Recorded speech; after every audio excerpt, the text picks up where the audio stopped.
Meet the man some call the most courageous cop in America. 28 years ago, Detective Stephen McDonald was shot and paralyzed by a 15-year-old African-American gunman in New York Central Park. Incredibly, Stephen not only forgave his would-be murderer, Shavard Buddha Jones, but he counseled him in prison. Though he breathes on a ventilator now, his message of service and sacrifice has been heard around the world. As New York prepares to bury two of its finest, here's some perspective from her surviving brother in blue. Joining us now, hero cop Detective Stephen McDonald. Good morning, Stephen. How are you? Morning, Peter. The question that comes to mind is, why do cops sacrifice what they do? Why did you make really the ultimate sacrifice? And why did you encourage your son to become a New York City police officer?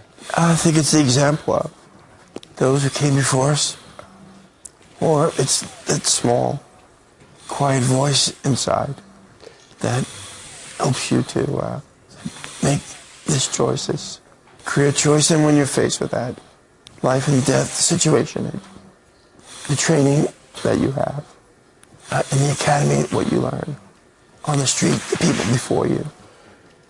You were shot by a young man that on the surface you had nothing in common with. He was an African-American boy, literally a boy from Harlem.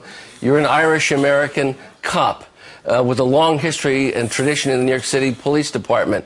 Why did you choose to forgive Shavard Jones? How did it help him, and how did it help this city, do you think? Yeah, it's a good question. My family, my wife Patty Ann, our families, parents, Mayor Koch is thought right away to bring the Cardinal to the hospital room. Ed Koch, former mayor of New York City. And our mutual friend, Monsignor John Kowski and Brian, Detective Brian Mulher, they set so much in motion for me. I awoke to their prayers that inspired me to say yes. I think you've inspired a lot of people. You know, yesterday, the family of police officer Ramos actually, in your shining example, forgave his murderer. Let's watch that. We don't blame him, we forgive him. The Ramos family forgives him because God forgave us. And if I know if Raphael was here and it was the opposite, he would say the same words. He forgave him. And that's what we want. We're not here to start, we just want to help the community.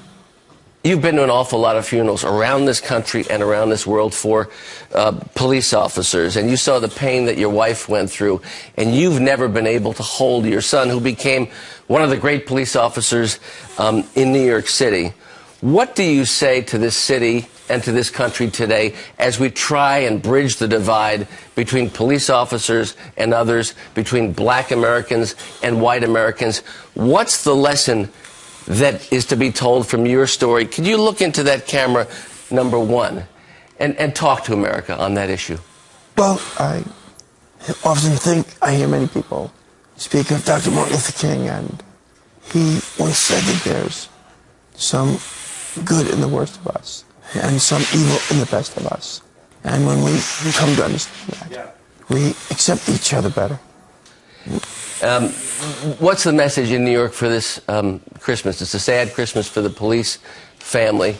Can we bridge the divide? Can we bring the police and the mayor and the police commissioner together? Can that be done? Isn't it essential for us going forward in terms of our society and our country? Well, the men and women of our great police department, the moments after this tragedy happened, they were right out there helping, giving of themselves, and I know that. The membership, the members of the service and the leaders of our city will find that common path to love one another and to serve one another as they always have. You said that there's more love in this city than there are street corners. Do you still believe that, Stephen McDonald, as we exit? Every day of my life I've experienced that. Stephen, thank you for shooting. Service, your courage, your sacrifice. God bless you and Merry Christmas. Incredible.